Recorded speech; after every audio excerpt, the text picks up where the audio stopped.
Ce n'est pas une information de dernière minute. Ce n'est pas un scandale.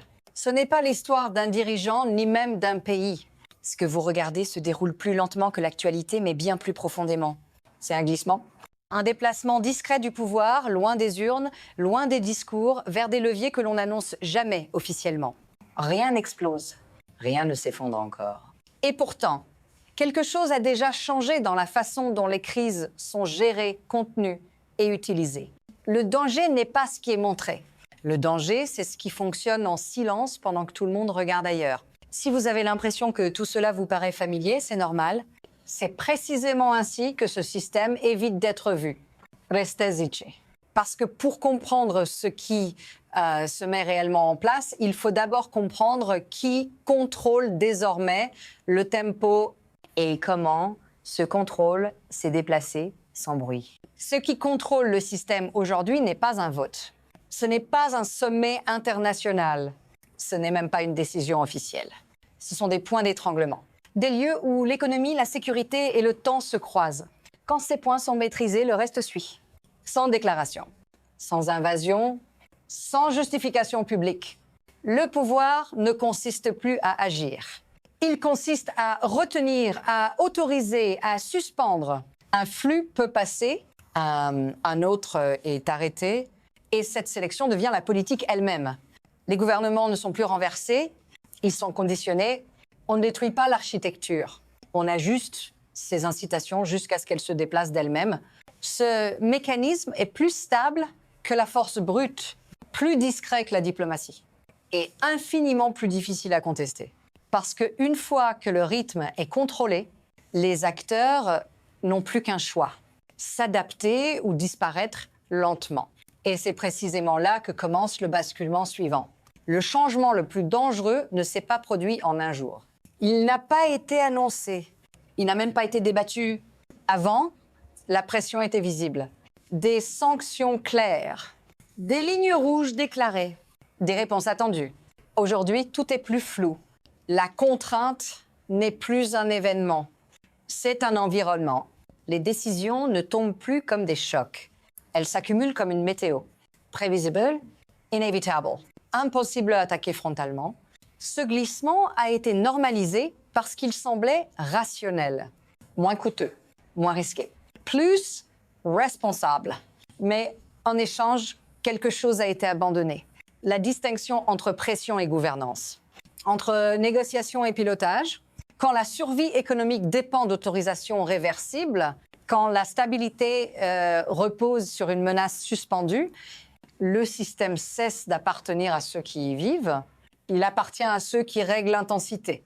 Et ce déplacement, une fois accepté, ouvre mécaniquement la voie à des chocs que plus personne ne peut réellement empêcher. À un moment donné, ce système discret produit toujours un choc visible. Un incident, un point de friction impossible à ignorer. Un flux est intercepté. Pas par hasard, pas par erreur. Ce n'est pas une bataille navale. Ce n'est pas une escalade officielle. C'est une application froide, méthodique. Un signal envoyé sans conférence de presse. Un message compris immédiatement par ceux qui savent lire la carte. Ce qui compte ici n'est pas l'objet arrêté, ni même sa valeur immédiate. Ce qui compte, c'est l'endroit, le moment, la répétition. Parce qu'un acte isolé peut être contesté. Une série devient une règle, et quand une règle s'installe sur une artère vitale, les options se rétrécissent sans jamais être annoncées comme telles. Aucun ultimatum n'est prononcé. Aucune date limite n'est fixée. Pourtant, le choix est déjà en train d'être imposé. Accepter l'ajustement ou subir l'asphyxie progressive. Et ce n'est que la surface, car ce choc n'est pas la décision. Il n'est que la preuve que le mécanisme est déjà enclenché. Voici comment ce système fonctionne réellement. Il ne s'agit pas de punir. Il s'agit de reconfigurer les incitations jusqu'à ce que la résistance devienne économiquement irrationnelle. Le mécanisme est simple. D'un côté, l'accès à des marchés, à des flux financiers, à des technologies critiques. De l'autre, l'attente. Une attente coûteuse, mesurable, implacable, Ceux qui contrôlent les points d'entrée ne décident pas à votre place. Ils décident quand vous pouvez décider. Et combien cette attente vous coûtera. Certains acteurs y gagnent immédiatement. Ils obtiennent des ouvertures exclusives, des positions anticipées, un avantage structurel lorsque le verrou se desserre.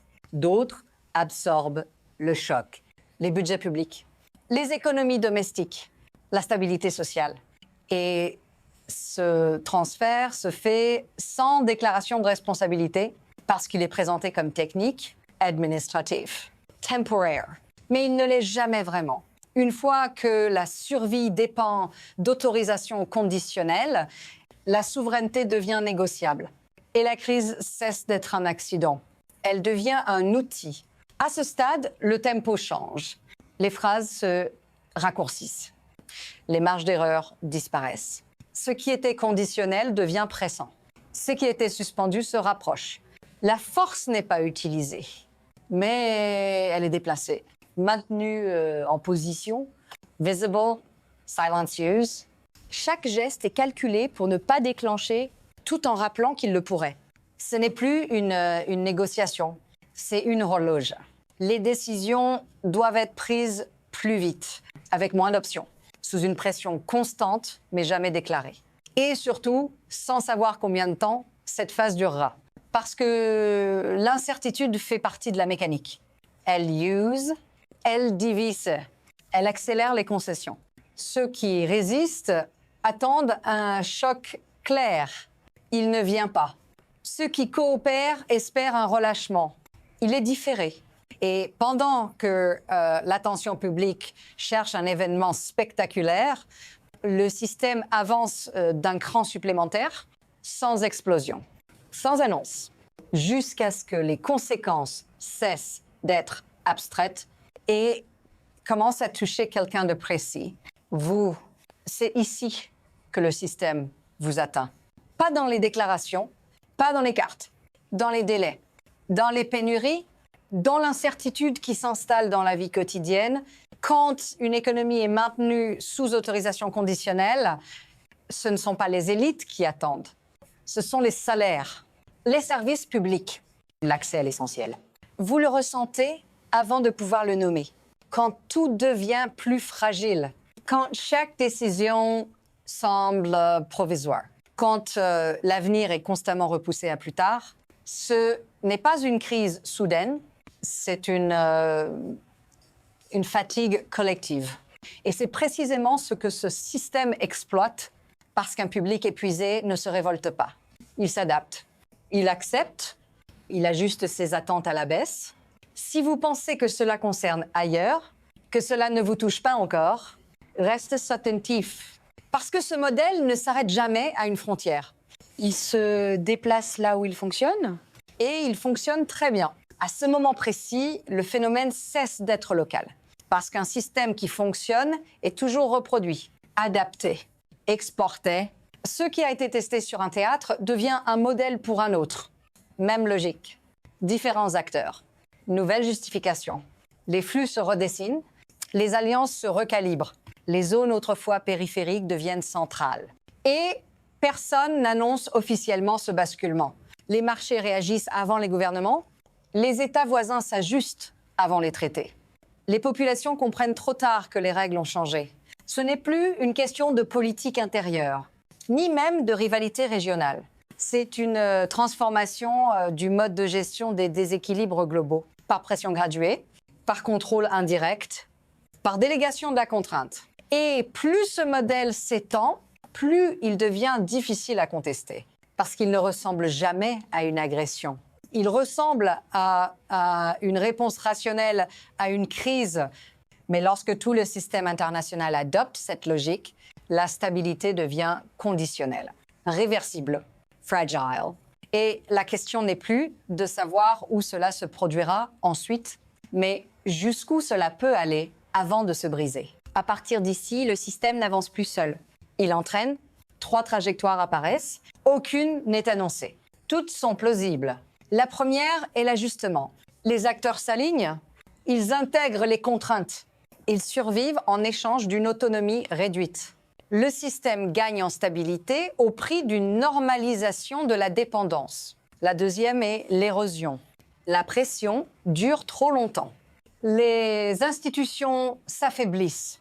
La confiance s'évapore. Les décisions deviennent réactives, puis improvisées. Rien ne s'effondre brutalement, mais tout fonctionne moins bien. Plus lentement, plus chèrement. La troisième est la rupture. Un point de saturation est atteint, pas nécessairement par ce que l'on attend. Un incident mineur déclenche une réaction disproportionnée. Le contrôle du tempo se perd. La contrainte cesse d'être gérable. Le danger n'est pas de choisir la mauvaise voie. Le danger, c'est de croire que ce choix est encore maîtrisé. Parce que plus ce système se perfectionne, plus il réduit la capacité de corriger sa propre trajectoire. Et à ce stade, même ceux qui l'ont conçu ne contrôlent plus entièrement ce qu'il déclenche. Il n'y a pas de conclusion rassurante ici, parce que ce système n'a jamais été conçu pour se refermer proprement. Il avance tant qu'il fonctionne, et il fonctionne tant que personne n'ose l'interrompre.